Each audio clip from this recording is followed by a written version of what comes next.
I just want you to understand what in this exchange. So Hutch says there are three things that we believe to be true, okay? One is that it's good to accept children. Two is that we can't release them to random nobodies. And three is that we need a place to hold them. Therefore, right? Premise, conclusion. Therefore, we need to make sure that we have a place to hold them.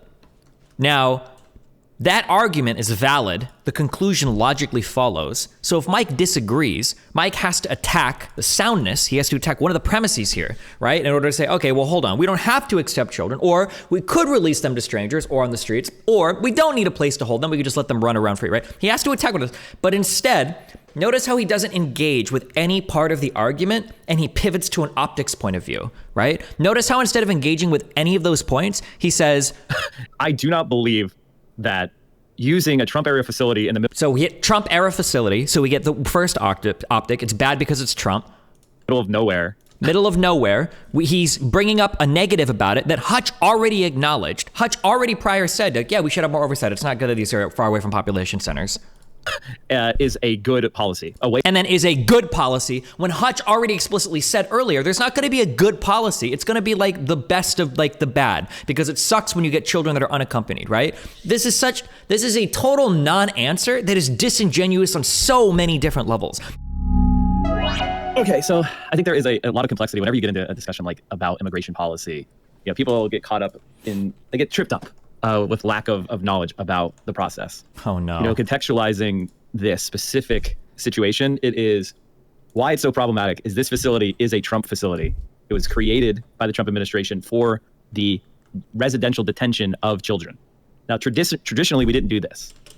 When children came to the United States, they were given to, typically they would have relatives, or they would have some other person like the adult they traveled with. Right. Wait, my understanding is they would just get deported. The big Trump policy was zero tolerance family separation as a way to deter illegal border crossings. They would criminally go after anyone who crossed the border, counter to previous Justice Department policy. Yeah, I'm just trying to think of where, I just want to see this in writing so it doesn't feel like I'm just making this up. The Trump era policy was you just turn them away, and then Biden started accepting that. But as a result of accepting them, we have like a lot now that we need to deal with. The U.S. will not expel unaccompanied migrant children under Trump era policy now being reviewed. The Biden administration on Tuesday said it will not summarily expel unaccompanied migrant children from U.S. borders and pledged to examine the unprecedented Trump era policy, which was authorized by the CDC and Prevention last spring. The CDC, Center for Disease Control Prevention, sorry. Part of the executive orders he signed Tuesday, President Biden directed the CDC and Department of Homeland Security initiated a review of the policy, which allows U.S. borders to swiftly expel migrants without a court hearing or an asylum interview. You gnome fuck! Okay, thank you. Would be the person that would have their possession of the child. Right. And so that they would be released pending their asylum case. And upwards of, I think it was 91% of people showed up for their asylum hearing. So there was very low rates of people jumping it. Yeah, it was the overwhelming majority showed up in their cases, even though that was a Republican talking point. Yeah, so we don't, and first of all, this is legal immigration. Contextually, like if you want to step back a couple decades, up until the 50s, all it took to become a United States citizen was to reside physically in the United States for 2 years and be white. Okay. If you reside in the United States and you were white for 2 years, you became a citizen. And that was the first immigration naturalization law that was passed in the 1780s.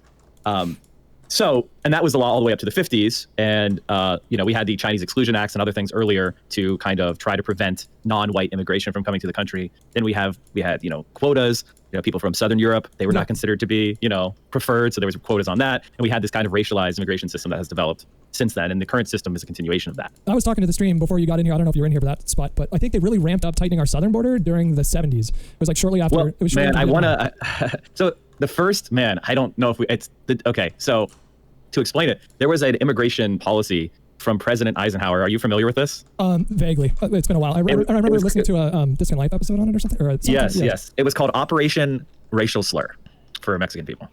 And they forcibly deported, I want to say it was well over 1 million people.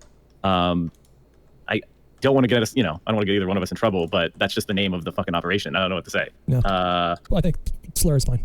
Yeah. And if you look it up, it was implemented in June 1954, and it was a target, as you rightly point out, targeting Mexicans who had set down roots in the United States, who had, many of them were, laborers, like agricultural laborers and other laborers who transferred back and forth through the border. Seasonal work was really common. People would come up for a few months and then they would go back with their families.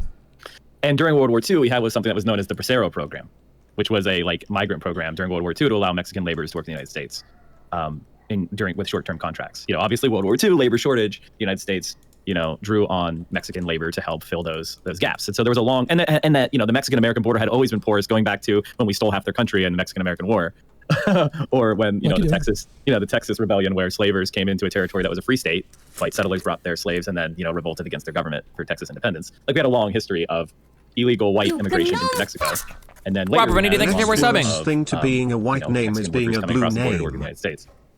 So bring it back to today then. So the problem that people are having with this immigration facility is,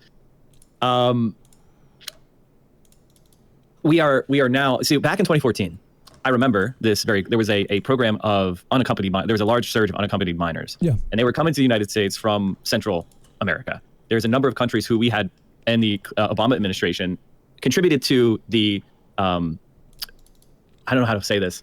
We supported a coup. God, it's so trendy right now to shit on Obama. Fuck, I never thought it would be so trendy for a lot of these white guys to shit on Obama. What a fucking dream is getting to switch to be like these kind of like hard like left people, and you stick to rail against them. Hell yeah, so cool. During government, right?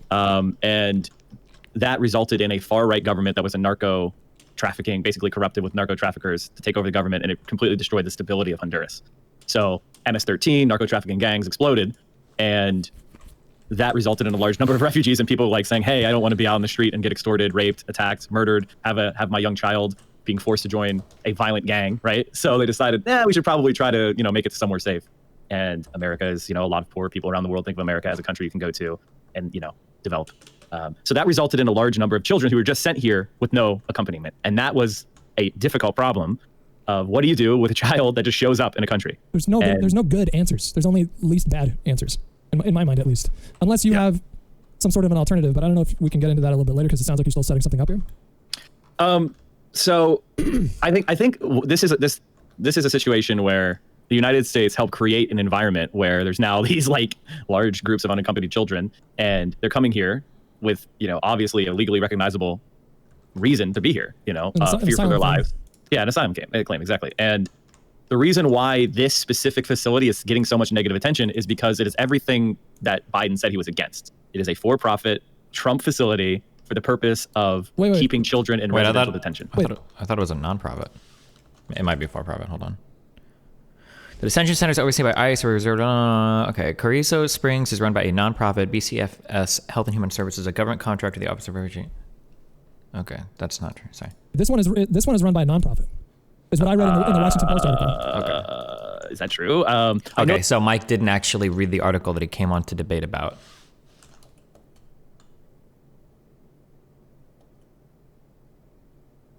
Or maybe he made a mistake. We'll say he made a mistake.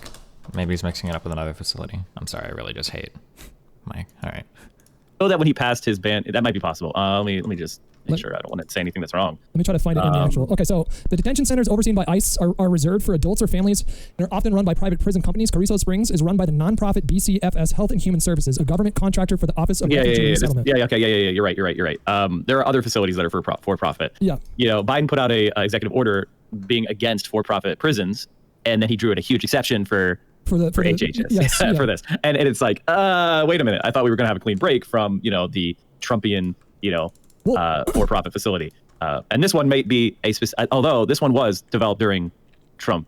It was converted. Administration, right? It was converted from. It used to be what do they call it? A man camp for oil workers, for like federal contractors that were working near a project and they would temporarily live there. So they certainly didn't set it up. Gotcha. They didn't set up these facilities to be like chain link fences and cold. Yeah, but that's concerning because it's locating the children far away from like population centers, right? So it's kind of difficult for people to get there and like monitor it because it's in the middle of nowhere. That is something that I completely agree with in terms. And I was telling the chat this that we should be engaging in more oversight in these facilities for sure. To have people that are physically going to these facilities to monitor the activities, to check in on the kids, to make sure that there's no heinous shit going on, because we've all heard those nightmare stories. But I think typically that more happens in ICE detention centers than it does in HHS centers. But my problem with equating what Biden did with what Trump did is that it completely ignores the fact that this facility is being opened up to accommodate thousands of kids that are... Mike or Hassan. Love you, buddy. All right, love you too. Hold on, I'm pausing this for a while. Being allowed into our system, as opposed to just turning them away at the border like Trump was doing. And they're attempting to allow more space so that the kids aren't in close proximity with each other, and therefore you don't have these like super spreader events at these facilities. So the fact that it's even being opened up in the first place, like yes, it is removed from society, and yes, this was a facility that was repurposed during the Trump era for like 1 month in 2019. but we have to look at the conditions in the facility itself. And this is in no way comparable to those images that we saw go viral a few years ago. Well, okay. I mean, a lot of those images happened in 2014, which is something that all of us have been pointing out. Yeah. So one of the big mistakes, and this is why a lot of people on the left are so strongly pushing back so quickly, is one of the mistakes that Obama made during his administration is he was like, well, if I'm tough on immigration, then I'll get credibility with the Republicans and they will work with me on an immigration bill that will solve these problems because, hey, you can't say that Obama's tough on immigration. Look how many people he deported. He deported more people than George W. Bush. No, he's crazy. But wait, hold on. They changed the way that they classified deportations during the Obama administration. So before, under presidents like Clinton and no, fuck. Mike is coming out with all the Twitter talking points. Bush and George W. Bush, if you were turned away at the border, they didn't classify that as a deportation. I think that there is a element of truth to that, but they also did in fact step up. They did in fact step up other forms of deportation as well. There was an increase. There was a surge in deportations under Obama. I'm sure that there were times during Obama's administration where you saw surges in deportations, but the fact is that he did specifically target people that had violent offenses. And if you take away the deportations that happened at our border, turning people away, he actually deported less people than his predecessors. And I would highly encourage you to fact check me on that one because I just went over this a week ago with my stream, pulled up the article and everything. Yeah. Okay, so there's a lot of moving parts to this argument. The first is like, hey, he changed the definition of deportation, so it wasn't actually the same You're not comparing like to like, I guess is what you're trying to say. Yeah, right? Like the deporter in chief, I'm saying is a moniker that is not deserved. It's born out of a misunderstanding of the process, is what I'm saying.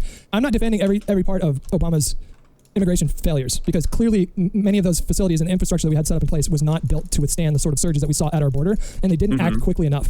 And that is on Obama. And if something like that happens on Biden's watch, that will be on him as well. And I understand people's apprehension with organizations like HHS or ICE or DHS, given their track record, especially in the last 5 years. So it's not that I'm over here failing to understand why people have concerns, but what I'm concerned with is the sort of hyperbolic nature of how this is being categorized. I don't think it's helping people understand what the actual problem is. True. So there's a lot of things. So I'm glad you did research because it's a good conversation. But I'm going to disagree with you on some of this stuff. So under Bush, there's different types of immigration removals take place, right? There's deportations, there's returns, there's removals. So these are different categories of activity.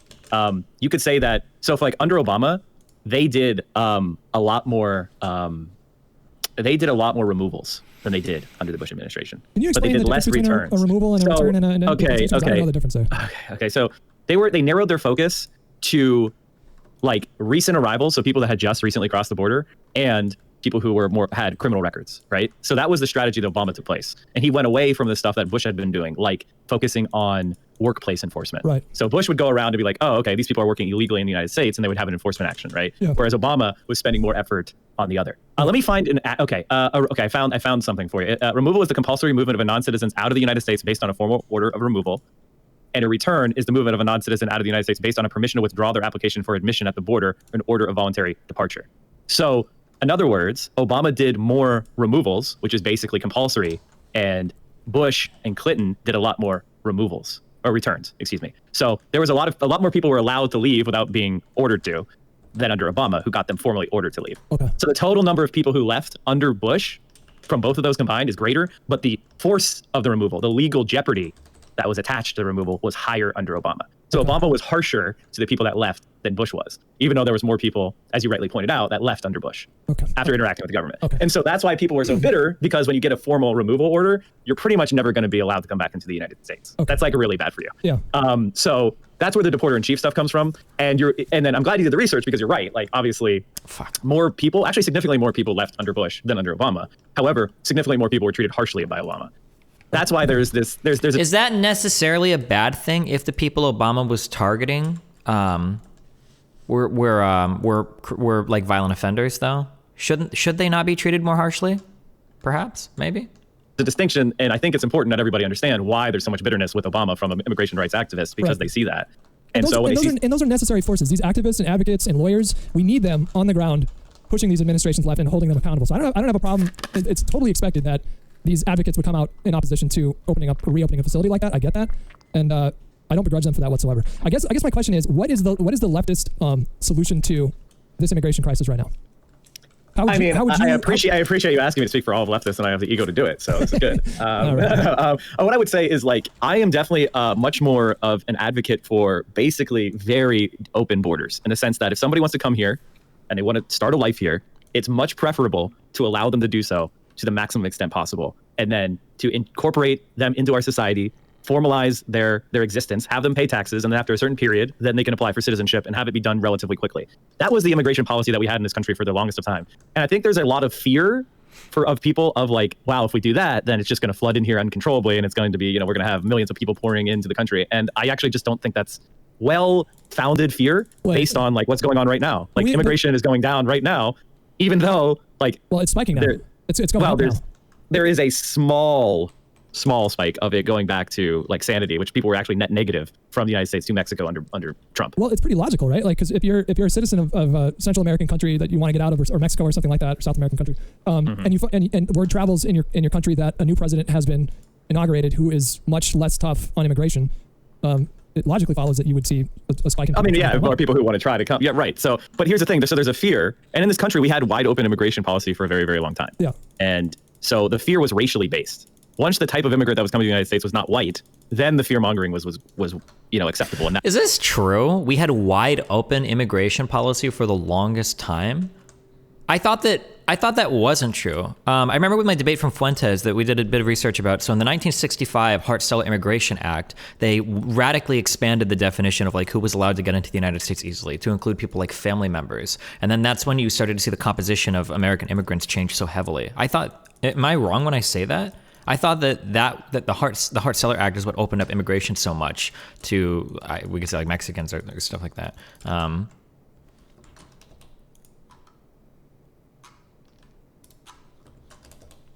It was physically harder to get here, but the laws were more lax, I think.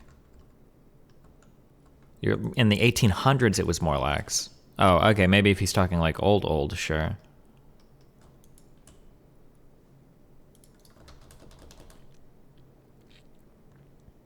That's when we got this very strict regime. Yeah. I think returning to a kind of relatively lax immigration policy is a good idea.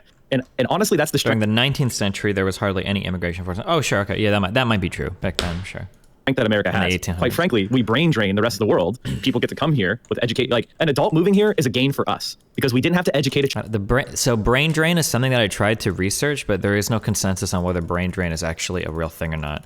Or at least when I looked it up, there didn't seem to be any consensus over it. Some people said maybe it happens. Other people said that there are other benefits related to adults moving to other countries and everything. I couldn't find anything that like solidly said like, oh yeah, brain drain is a real thing and we need to worry about it.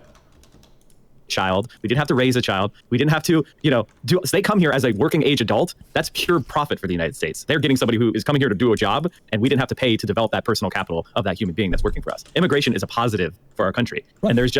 And I think getting more immigration would be a good thing. Well, now, I mean, there's some sort of number where maybe I would push back on it, but I don't think that that's an actual problem that we're facing right now. Specifically right now, and I agree with you, I'm very pro-immigration, and I think that we should have much looser borders along the southern border, but specifically on the topic of unaccompanied minors. Okay. What should we do with unaccompanied minors? How do you process? Because I was talking to Chad about it before. You can't. I don't think it's humane to send them back. I'm glad that Biden has reversed that policy from Trump, and he's allowing unaccompanied minors to be processed into the system. You can't just drop them off at a bus stop down the street. They don't have any money. They don't know anybody. They don't know the language, and you can't turn them over to the first adult that shows up to claim them because you don't know who that adult is. You have to run a background check. Otherwise, you don't know if you're giving them to a child trafficker or something like that. So if these three things are true, then the existence of holding centers, whatever you want to call them, the verbiage is not that important to me, but the existence of some area where they can temporarily reside while we process them into this system, that must necessarily exist. And that I don't think is a popular thought with a lot of leftists on Twitter.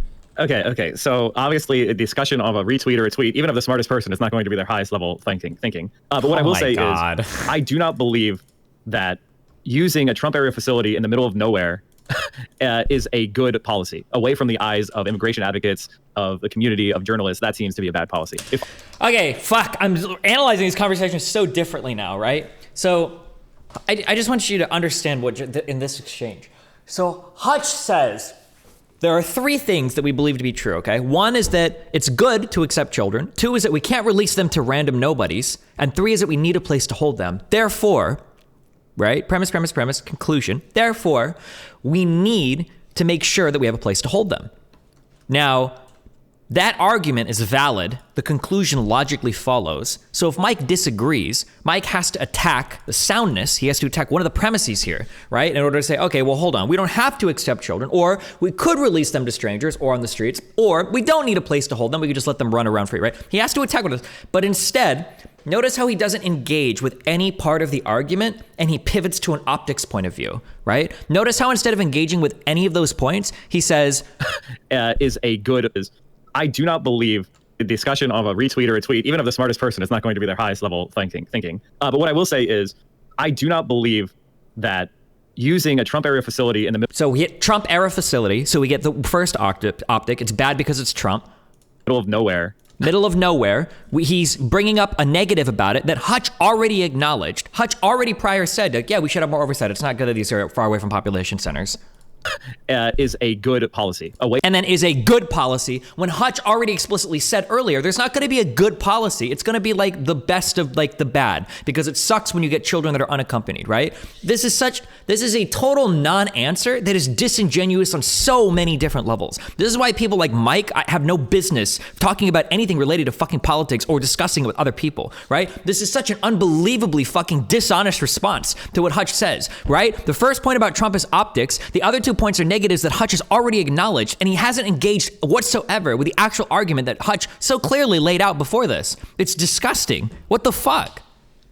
Away from the eyes of immigration advocates, of the community, of journalists, that seems to be a bad policy. If I were to do it, if I were to design it from the ground up, I would incorporate these unaccompanied minors into a robust foster system. They would immediately just we would have a certain percentage of people they would be moved around the country. You know, a child would come to the United States and we would start to integrate them in our society if they were unaccompanied. We'd look to locate their parents, if possible, and try to link them again, or extended family, and have them move in with them if they're in the United States. If they're abroad. Do you think he's actually stupid or just bad faith? My discussion with Vosh has radically changed how I view people like this. So prior to this, I would have said that Mike is, I would have used the word Machiavellian a lot more, because I guess I assume other people are way more intentional with their speech. I'm pretty intentional with my speech. So I assume everybody's the same way. But especially if I'm talking with Vosh, I don't think people are intentional with their speech. I think they're actually way dumber than I originally gave them credit for being dumb. I think that Mike just does this because he knows it works. If he harps on these points over and over again, it's a Trump thing, it's bad, blah, blah, blah, optics. Like, if you, in terms of thinking about that, I think it's just like a natural thing that he does. I don't think he actually consciously thinks about it. So prior to this, I might have complimented and be like, man, you're one Machiavellian motherfucker. But no, actually, I think it's just kind of dumb.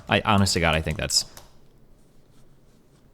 You would try to reunite the family and bring the parents over here. Can you elaborate on why your convo with Vosh changed anything? Because I noticed when I was trying to actually talk to him, brother to brother, man to man, lefty to lefty, streamer to streamer, he was incapable of separating himself from using optics arguments. From doing like these weird little rhetorical gimmies. And I realized in that conversation, I think I even said as much. I think I said as much to him. It's like, holy shit, wait, you don't actually think about these little things you do. It's all just like natural for you. And then I lost a ton of, because I assumed that a lot of kind of like, I don't know if I'd call it bad faith, but a lot of like the rhetorical kind of tricks that he employs, I thought he actually spent some time thinking about these. Like, oh, like if I do this, or if I, talk in this way or whatever, like, I think this like sells my argument. Like I think a lot about like how, and we even talk about this between streams. Like, I wonder if when I laugh when an opponent makes like a dumb error, I wonder if that makes me look good, or if that makes me look unhinged, or I wonder if there are different ways to kind of like employ this strategy in ways that, can look better or worse. But I think for a lot of other people, I think that it's just like something they just do. They just do it. And they're like, oh, it works. I farm the lulz in chat and it's good. And that's it. And there's like way less thought that goes into some of these things than I actually assumed there was. Because I think it makes absolutely no sense for a child to be separated from their parent. If their parent is able-bodied and not an abuser, we should be looking for them and finding them and reuniting them with their child, giving them asylum opportunities as well. And then for the children that are truly orphaned, truly alone, then we use a foster system. And it will take time. And everybody who's reasonable understands that it will take time. I think what people are pushing back against is these detention facilities that were built in the Trump administration. And people are rightly very suspicious. They're pushing back immediately. I don't think that this is the long-term plan for Joe Biden. And I hope the pushback makes them realize that it would be a bad long-term plan and they come up with something new. In my local area, we had, I remember this very well because I was running for office in 2014. What kind of office? In Pennsylvania, for the legislature, state legislature. State rep then? Yeah. Oh, and there was a group of unaccompanied minors that had come to the United States, and we had these facilities that were nonprofits for children in difficult circumstances. And they were being basically bused to a specialist facility where we had psychiatrists, but it was in my local community. It was right there. And unfortunately, Tea Party, proto-Trumpian people tried to physically block traffic in the road to prevent these children from coming up into this facility. Fucking assholes. And of course, don't even get me started on what I think of Trump supporters and Tea Party people. But what I'm trying to highlight here was they were being brought to a facility that was specialized in treating children that had gone through trauma, not a facility that was, basically what amounts to a juvenile detention facility. And you're right, there has to be some period of time. We have to be reasonable here. You can't just put these children willy-nilly anywhere, and you need to try to get the documents and do all those other things. But the optics and, frankly, the process here is broken, and we shouldn't accept it. Even though I understand, even if I believe you that Joe Biden's heart's in the right place, this is just not a good way of doing it. I don't claim to speak on like the nature of Joe Biden's heart. I have no idea what his actual intentions are. I'm just talking about like the actual policy and what it actually means. So if we're having a discussion about oversight, I'm completely with you on that. And reevaluating how strict our borders are. I think we should do that. That's obviously not going to happen in the next 4 to 8 years. But yes, that would be the right path to go down. I don't get. Wait, what happened in the next 4 to 8 years? Loosening up our borders with Mexico. Why not? With Joe Biden? I mean, do you see that happening? Why the fuck not? Sign an immigration law. Why not? Not in the way that you and I are thinking, like a return to like pre-1950s. I'm going to. Biden couldn't make that change unilaterally, right? This would require legislation from Congress. Biden can't do that. I think the most Biden can do, a president can probably restrict immigration, as Trump did, right, and claim for national defense reasons. It seems like the Supreme Court has given very, very wide deference to the president in terms of things for the purposes of security. So you could probably do that. But I don't think that the president could just say, all right, well, we're going back to like very, very lax immigration policy. I'm pretty sure you would need legislation from Congress to do that. I agree with you that that's probably not going to happen. My ideal immigration policy is not going to happen, but some serious reform could definitely take place. It could, but you need a lot of public pressure. And right now, immigration is just one of those topics where, like, for example, of all the recent Biden executive orders, the only one that is actually truly unpopular, can you guess which one it is? I mean, I know, as a long experience Politico, I always know that you can get people to say some pretty shitty stuff about immigration. It's allowing more refugees to settle into the United States. That's the only one that's like underwater. This doesn't surprise me because of Fox News and right wing. Yeah, sure, for whatever reason. I mean, and there are many reasons. There is a lot of latent xenophobia in this country, and I don't see us overcoming that in the next 4 years. But if people want to put pressure on the Biden administration, I'm totally fine with that. What I guess I'm not fine with is this whole like equating what's happening in this facility with what was happening in ICE detention facilities under Obama and Trump. Okay, because I have a question for you. What's substantially different by having the children at a facility now than was after Trump revoked the family separation policy? Can you repeat that question? What's substantially, what would be the difference between having the unaccompanied children in these facilities under Biden versus under Trump after they revoked the family separation? Is there really no important difference, or is there another important? I thought the difference was that Trump was separating people at the border and throwing kids into like these facilities that weren't meant to house like children. Like it wasn't like a facility meant to process children. Like they were basically just ripped away from their families as like a deterrent for families to come here. That it was a different process, and that it was materially, it was the DHS, I think, that was holding these children as opposed to the is it Health and Human Services that are doing it now? That these are two fundamentally different things. No, Biden's new border move isn't like Trump's kids in cages. We can read this real quick. For as long as former President Donald Trump's highly controversial policies on children at the U.S. Mexican border have been an issue, there have been allegations of hypocrisy leveled against critics of those policies. Democrats accused Trump of putting kids in cages. So Trump and his defenders pointed out that the chain link partitions were built by the Obama administration. Democrats decried the separation of children from their families. So Trump defenders pointed out this happened sometimes under Barack Obama, too. Both of those allegations of hypocrisy were vastly oversimplified. As the Washington Post's Nick Miroff wrote in October, the scale and implementation of Trump's family separation policy quite simply bore no resemblance to what happened under the Obama administration, but now it's happening again. The Post's Sylvia Foster Frau wrote Monday night that the Biden administration has reactivated a child migrant facility in Texas. The facility in Carrizo Springs, Texas, can hold up to 700 teenage children. It is being reopened because of a surge in unaccompanied minors arriving at the border and coronavirus-related restrictions on how many people existing facilities can hold, among other factors. To more than a few folks, this is a stunning development from the administration of a president who made kids in cages a rallying cry against Trump during the 2020 campaign. They also attacked the media for a supposed double standard in its coverage. Kids in Cages is now a migrant facility for children, wrote conservative radio host Dana Loesch. Loesch?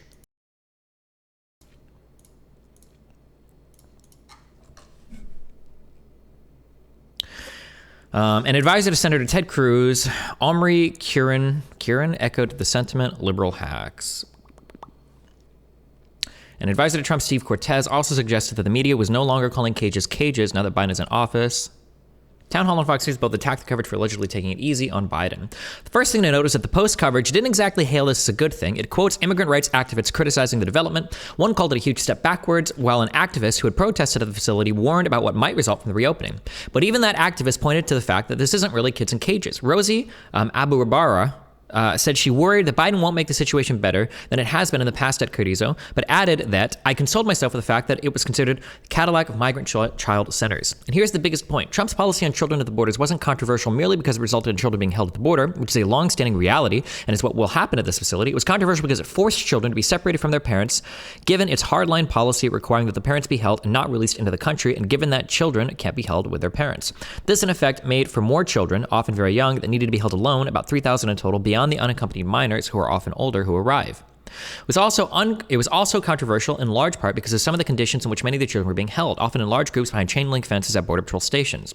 Whether you call those cages or chain link partitions or anything else, though, that's not the situation at the border facility the Biden administration is reactivating. Carrizo had many more facilities for those staying there, to the point where it costs $775 per day per child. Nor is the administration forcing those children to be separated from their parents. Whatever one thinks about how these children are handled once they're taken into custody, and there are valid debates about both the speed and efficacy of that process, it bears little resemblance to what happened under Trump.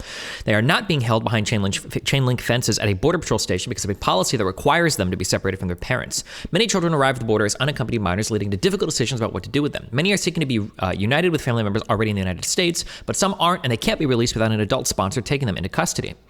Releasing them to the wrong person leads to all kinds of problems. In 2014, for instance, there was an uproar about traffickers. There was an uproar after traffickers took some teens who are released to go work on an egg farm. The Biden administration has many problems to deal with on the border for a variety of reasons. Part of the reason for the current surge in both families and unaccompanied minors arriving without authorization appears to be its softer approach to enforcement, which gives border crossers more hope that they'll be allowed into the country. These issues will surely test the president in the months and years to come, but suggesting that this is at all akin to what Trump did with children on the border, or that the media is soft peddling what the Biden administration is doing, just doesn't add up. Okay, there we have an article. So basically, it's a center for unaccompanied children, whereas Trump admin took kids away from their parents for no reason and put this. Yeah, the Trump administration had a policy to separate them at the border. Give summary in the article you just read. So the Trump administration had a policy that families were forcibly separated once they entered the United States. Biden's area is not just like a detention center or whatever that's being ran at the border where children are being separated from families. It's for unaccompanied minors, right? Hutch says that to Mike. Okay, sorry.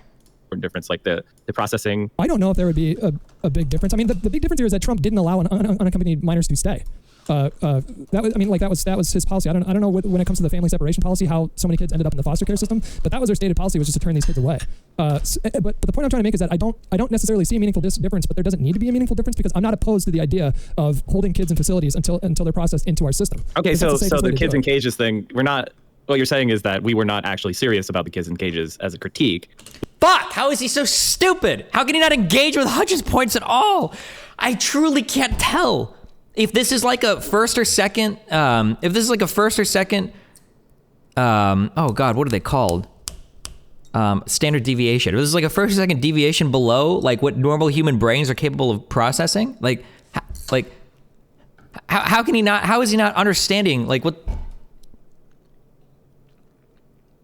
No, I'm sorry, hold on. I'm an idiot. It's optics first, right? Kids in cages. That's the thought process. Biden equals kids in cages. So that's all he's arguing the entire time. My bad. I understand. We were just unhappy about the exact. No, the kids in cages, that shit was real and it actually happened, but that was not what's happening in. And it happened under Obama. Yes, but that's not what's happening in an HHS facility. Those images were from ICE detention centers, from CBP detention centers. So we're being very literal about the cages. Like it has to be a specific I cage. Was, yes. Okay, gotcha. I think a lot of other people were not as literal as you are. So like for me, it would be kids in basically detention without having committed a crime. But you disagreed that they would have to be detained in some way. The only thing that you disagreed. Oh man. Oh fuck. We're going back to this. We gotta get back into this mode. Hold on. Listening to Hutch and Central Committee. So Hutch is trying to get him in here to admit that like they have to be held somewhere, right? Agreed with was you didn't even disagree. And Mike, Hutch needs to make him answer this. Mike doesn't want to answer because it's bad optics. Mike doesn't want to say, well, yeah, the children have to be held somewhere because he doesn't want to own those optics at all. So Mike, I'd be shocked if Mike ever answered that question, honestly. Your emphasis is on making sure that these living conditions are humane. Mike fucked up here. Or I'm sorry, Hutch fucked up here because he assumed that Mike is coming at him in good faith and was like, oh yeah, of course you agree with this. He just said it. He literally just tried to say that he agreed. And now Mike doesn't have to actually own the position because he can say later on that Hutch was putting words in his mouth. But I thought, okay, I thought just a couple minutes ago, no, you're absolutely okay. I see exactly. I'm not trying to beat you up, and I'm not trying to debate. I know exactly what you're saying. Okay. I believe there has to be some amount of time that's a reasonable amount of time before we like put these children somewhere. However, I think that trucking them out in the middle of nowhere to a former logging camp or oil camp that's hundreds of miles from any community, which Hutch has already agreed with, that's a facility built by Trump that costs $780 a night per child. That seems I don't know what that's relevant about. It's pretty unreasonable. Okay. That's where people have a problem with it because it is continuing a lot of the policies that took place under Trump. Now you can say we need to do it because of practical considerations, but the larger critique is then undisturbed. You're saying we just have to do it as an emergency measure while we do something differently. And a lot of people are saying, okay, what's the thing that's different? And that's why there's a lot of heartache and a lot of frustration. But Hutch has already explained what's different. These detention centers are not the same types of detention centers that were open under Trump. But he's just ignoring all that, I guess? Over the lack of an alternative. What's different between an ICE detention center and a holding facility like an HHS one like this one? I mean, yeah. there are many, many differences. But this was built by Trump, wasn't it? Like, isn't this a Trump? Why does that matter? It's so optic. It was built by Trump, built by Trump, built by Trump. Who cares? What is that? I don't understand why that is super relevant though. Why does that matter? Like if this was it matters because Trump bad, and that's where Mike is coming at it from. A facility that met every one of your standards, right? So if it was closer to the general population, if there was more opportunity for oversight, if there were better living conditions, whatever, and it was built by Trump, would you oppose it just because it was built by Trump? Okay, no, of course not. So then I don't really understand. Then why do you? Hutch is really good. Nice. Okay, nice job on him narrowing down on it. Because Mike keeps saying like, oh, it was built by Trump, built by Trump, built by Trump. Wait, if it met every other qualification, would you care that it was built by Trump? And he's like, okay, well, I guess I wouldn't care.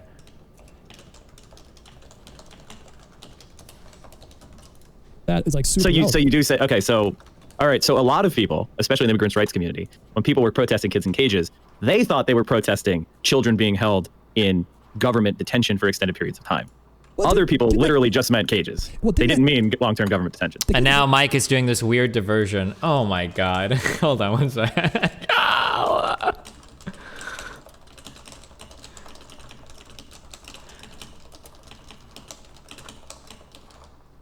Jesus Christ. All right, sorry.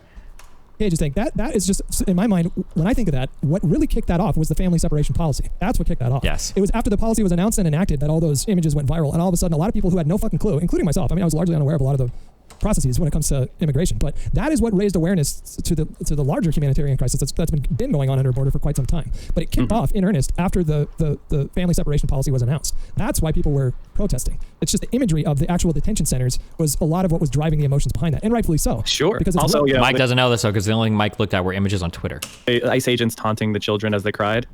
Of Stuff course, like that. You remember that? There was all kinds so that's why we don't trust shit. these people. That's why like this. Mike just hitting up the pure emotional arguments. Like, don't you remember that picture? Well, what about this other picture, right? I don't think that was the problem. That might have been the way to emotionally sell it. But the real problem is that children are being ripped away from their fucking families at the border. That was the actual problem, not the fucking pictures of the ICE agents. The same people that were working in ICE and taunting children and torturing them and abusing them and all the horrible things that you and I are well aware of, they're still working for ICE. There was no great purge of Trumpian ICE people. But I don't think ICE is running. If the HHS is responsible for this center, I don't think it's even the same. But even if it was, like, this isn't even a good argument. But I don't think it's the same people running it. Like, it's a different division. Right. So all the scumbags who went to work for ICE so they could abuse immigrants are still there. And so there is a real reticence to trust those people with these children in the middle of nowhere. But this isn't ICE though. This is HHS. Yes. I mean, you're right. You're right. But the expansion, the expansion. That is a huge distinction. It is literally the most material distinction. Expansion of HHS under Trump was also full of really bad people. But it wasn't as problematic as ICE though, as far as I understand. Maybe I could delve into it further, but I don't think it was. I just don't think that anybody who's criticizing this is doing so. I don't think they're lying. I don't think they're doing it in bad faith. I think they are just frustrated that we have this long-term issue that hasn't come, and Biden doesn't have a good resolution for it. And yeah, it's going to take time. Well, I like a pathway to citizenship. I like that bill. That's really good. I think it's way too long. I think it should not be 8 years. Oh my God, there's never enough. It's never enough, dude. We have no amnesty in the United States. Somebody presents a path to fucking citizenship. It's like, well, it's too long, not good enough. Like, oh my God, what's wrong with you? Absurdity, maybe more like 4 or something. Why does it need to 8 years? That's obscene. Well, 8 years is way too long, but 4 years, I can deal with it. Jesus Christ. I mean, I truthfully am not prepared to get into the complexity of that sort of. Yeah, well, fair enough. But I do like the fact that for the first time, I think ever, right? There is a pathway to citizenship being proposed. Well, Reagan amnestied people, so. He did, yeah, but that, Wasn't Reagan? I knew he was gonna Reagan. Wasn't Reagan's amnesty like particularly? That wasn't broad. That wasn't broad amnesty, right? Didn't he? I feel like I heard him suggest this in a speech, but I don't think there was a broad amnesty given under the Immigration Reform Control Act did not address the status of children of undocumented migrants who are eligible for the amnesty program. In 1987, Reagan used to legalize the status of minor children of parents granted amnesty under the immigration overall and single blanket deferral of deportation for children under 18 who are living in a two-parent household with both parents legalizing, or the single parent was legalizing. This action affected 100,000 families. I don't think that Reagan never did like blanket fucking amnesty the way that Biden is talking about it. I don't think it's a good comparison. I mean, was that from an executive order or was that through a bill? I don't remember how that worked. But in either case, and I also like the fact that Biden has given new guidance to ICE to sharply limit who they remove from the country. I don't think it's necessarily a bad thing. How do you feel about abolishing ICE? I'm open to that. Seeing how it was created, like, you know, we both are much older than ICE itself, and right. The culture of it being so like mixed up with that came about in the aftermath toxic of stuff. September 11th. 9/11. Right? Yes, yeah. The DHS. So they organized a lot of stuff into the Department of Homeland Security. Yep. Which, you know, seems to me to be a gigantic waste of money and doesn't do anything. But so they moved, like, for example, like the Coast Guard and the Secret Service, you know, were in the Treasury Department, and they created TSA, the Transportation Safety Administration or Authority, whatever, I don't know. And they kind of like nationalized all the airport security, and then they created ICE and got rid of what was it, chat? What was ICE before? It was the INS, Immigration and Nationalization Service. Then they created ICE. And sounds much more sinister. Immigration. Well, I mean, it is much more sinister. It is much more sinister. Yeah, I think that's why I'm more open to abolishing ICE altogether, just because it seems like the culture in that particular institution is just rotten to the core. And I completely understand the lack of trust. And I wasn't saying that people that are quote retweeting the Washington Post article are doing so in bad faith or lying, although some of them I think know better than to phrase it the way that they're phrasing it. But I think for the most part, Americans, and especially young Americans that are like on Twitter, largely don't really understand what's actually happening at the border. They don't understand the problem, and they don't understand the processes to absorb someone into our system, especially like an unaccompanied minor. And so, like the DSA, for example, quote retweeting that article saying abolish ICE, that just seems kind of silly to me, because this is not an ICE facility, and abolishing ICE wouldn't change what's happening here. And it also implies, I think it also kind of implies an equivalence between Biden's policy and Trump's policy, which is just simply not. Well, there is some level of continuity, which we already established. And you know, for me, I have a problem with that continuity because it feels like we are still doing a lot of oppressive and negative things that don't have a benefit other than hating immigrants. Like right? what? Like the suspicious of you so skillfully said earlier that immigrants are less likely to be criminal, more likely to have a job, more likely to complete a degree and get educated. Why the hell would we want to target that group for extra enforcement? That seems crazy to me. So then the question becomes, how do you... But that's not what we're talking about right now. We're just talking about what do we do with undocumented children that come here. Groundwork to change hearts and minds in this country, because we do have a largely anti-immigrant sentiment, or it's large enough to disrupt a lot of progress. So how do you get through to like 10, 20% of the country that are afraid of immigrants? Because I guess it depends on why you think they are afraid of them. Well, I think it's pretty clear that a lot of it has to do with just sort of general xenophobia. Or open bigotry. Yeah. But it's somewhere on that spectrum of just being sort of wary and apprehensive of outside culture on the one end, to the other end just like hating brown and black people. And well, there's like this is like such a we can have this conversation for literally hours because it's fascinating and difficult to give you a straight answer. Like my attitude is that a lot of this is due to the fact that many more Americans feel insecure in their own lives for a variety of reasons. You know, economically, like our generation is not producing wealth. Like even though we are getting near 40, like very few people in our generation like own a home, have wealth.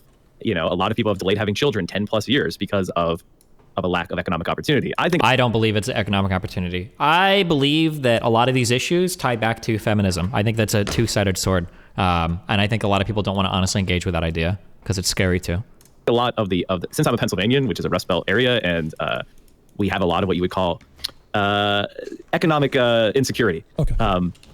There is a large segment of people who I would say in Pennsylvania are generally pretty left-wing on most things, except immigration. Right. This is why Trump was able to win Pennsylvania, because he was able Can you explain? I think one of the big reasons why we're putting off having children is because women are attaining degrees and entering the workforce at higher and higher and higher rates. And typically, if you're a woman and you're starting to work, the last thing you want to do is take a break at 23 years old and say, fuck it, I'm going to have kids, because it totally puts a huge halt on your entire professional career. I think that that's probably a huge driving force right now for why we're seeing people start families later and later, is because women want to explore their professional careers more. I don't think that's necessarily a bad thing, but I think that that is like a huge factor into it. It's not just that people don't have money or whatever. Craft a narrative about how society is not working for their benefit. And if you walk around Reading, Pennsylvania, Erie, Wilkes-Barre, Scranton, Pittsburgh, Philadelphia, you wander around this state and the million little small towns that are rotting, you would go, yeah, it kind of seems like things aren't working too well for us here. If you saw the number of people that are dying of opioid epidemic. What about homeownership? Do you think people are choosing to rent for longer because they're not married? I think that probably plays into it. I also think that a lot of the reason for that is because of where people live as well. Like, plenty of millennials right now could afford to own a home, just not in the most expensive cities in the world. And they don't like to hear that. But I think there are lots of millennials that could afford to live in like Kansas or something like that. They just don't want to live in Kansas or Missouri or Iowa or Nebraska or Ohio or someplace like this. Like, a amount of people that just don't have a future, like in Pennsylvania, has like the third highest student loan debt. A lot of these issues are compounding upon each other. And when you have an easy scapegoat, like immigrants coming in and taking jobs, or immigrants and competing and driving wages down, then a lot of people are going to grab a hold of that because it actually makes sense. At least it's a story. It's a lie, but it's a story. Whereas what is the Democrat story? Learn to code?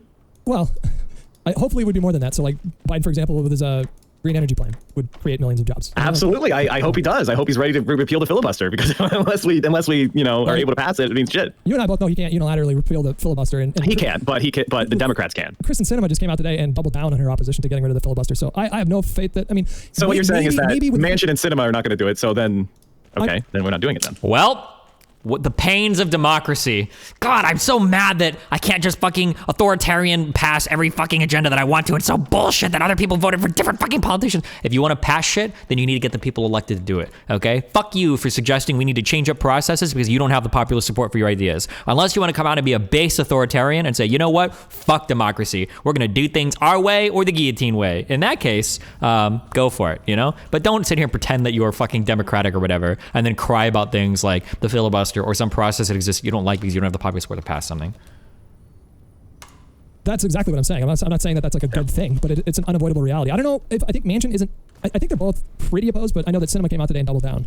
So if it were me and I was President Biden, I would be manufacturing situations where Christian Sinema and Joe Manchin have to vote against the filibuster. Just apply. I would be putting them as in many difficult votes as I could and watching the Republicans filibuster. And I would be going to Arizona and West Virginia and saying, they're helping the Republicans. Why? Well, they said, and I would be that doesn't work that way, you fucking moron. Like, progressive Democrats don't win in these districts. When a progressive tried to run against Manchin, they got fucking destroyed. The idea that you can flip votes this way, the idea that you can get them unelected because you can go and point, like, you pretend that like these states are just full of people that are just hardcore progressives that are just waiting for a progressive candidate. They're not. These are incredibly moderate people. The reason why Manchin is voting against things isn't because Manchin is evil. It's going to be because Manchin knows that his constituents don't like it. He's doing his job.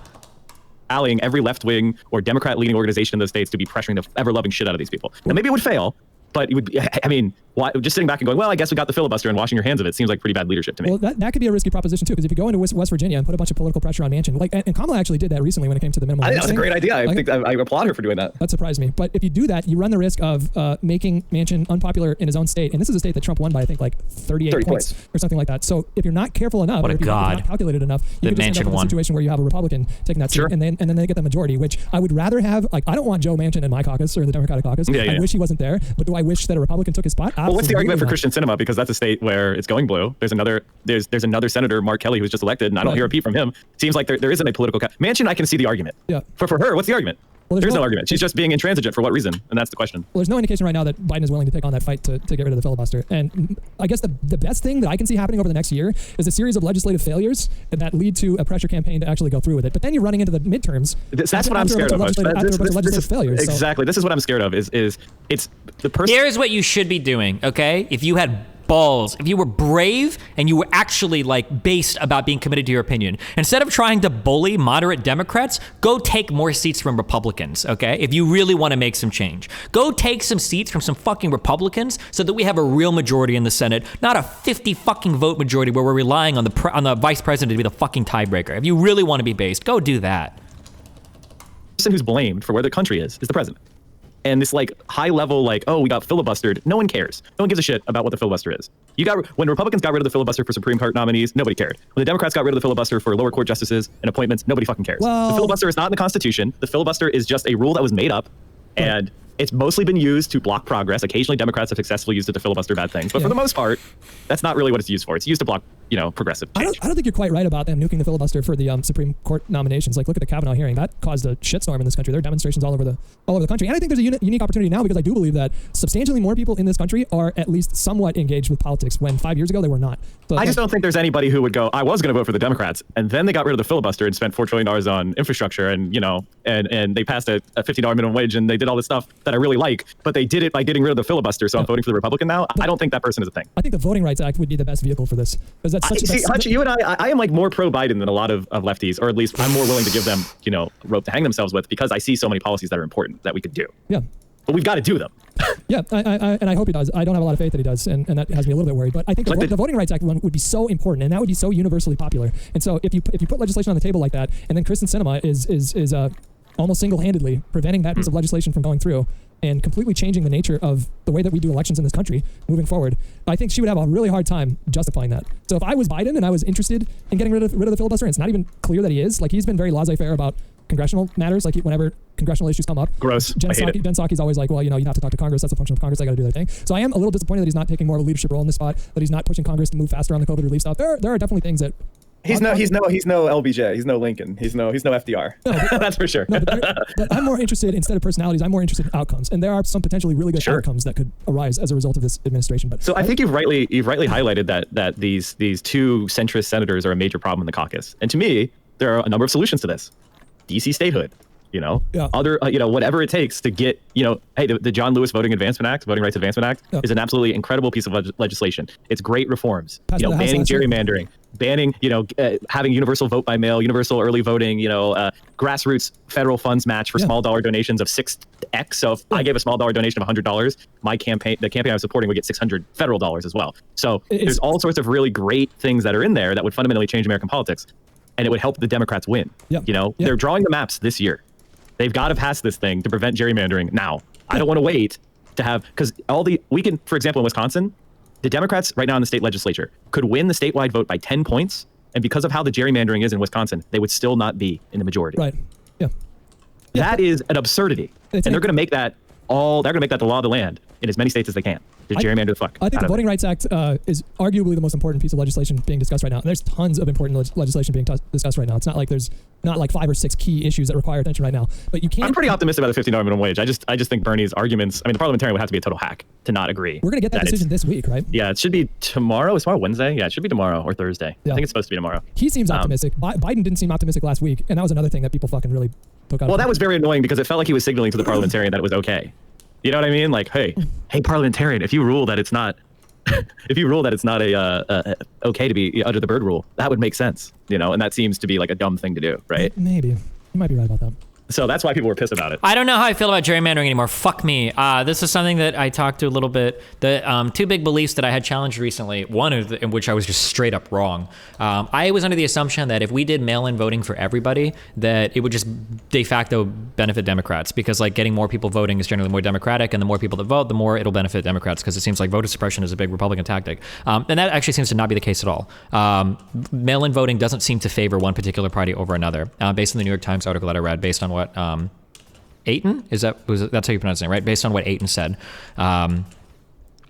which was surprising to me. And then the second thing was, apparently if we get rid of all forms of gerrymandering and we get rid of certain rules related to gerrymandering, it might actually permafuck Democrats in terms of how districts are drawn. But because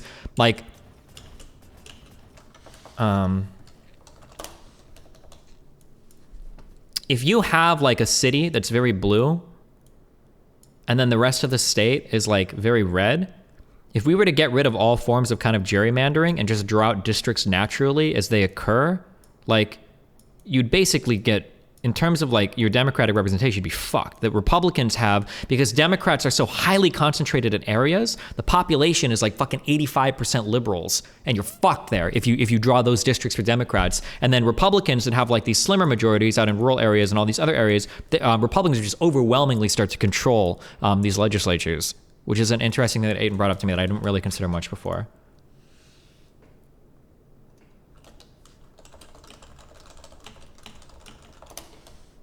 So, yeah, I'm not sure. Wait, what is this? Oh, no. So the gerrymandering thing might be something that... There's no actual natural way to draw districts. It's inherently subjective, and draw them by land/area sure as fuck ain't it. Yeah, I don't know. Are you settled on what to do about that, though? Democrat self-segregation is a huge problem. What do we do instead? Just gerrymander ourselves hard in the other direction? Yeah, I don't know, Eric. Hold on. I'm sorry. Just so I understand. Jesus fuck, my understanding of government. When we draw congressional districts exist to elect U.S. representatives, correct?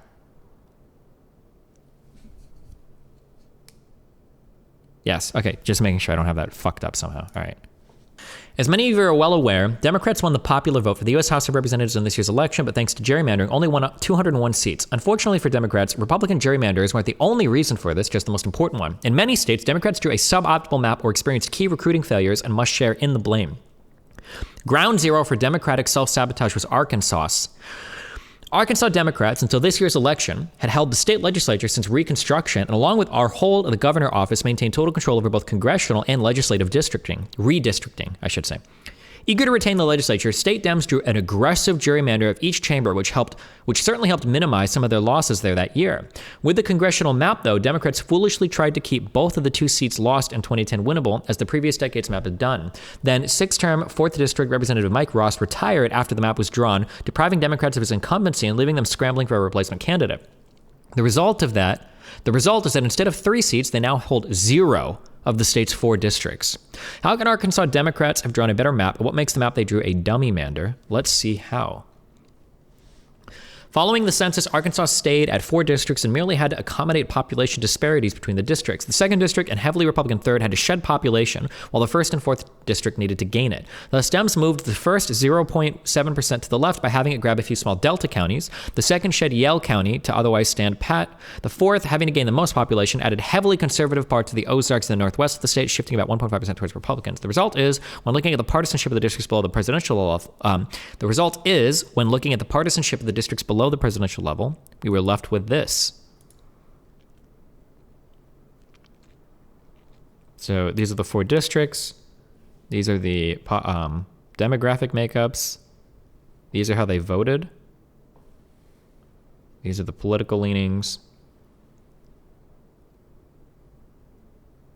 And then PVI. Is this the difference in voting between... is this for their representatives, I'm guessing?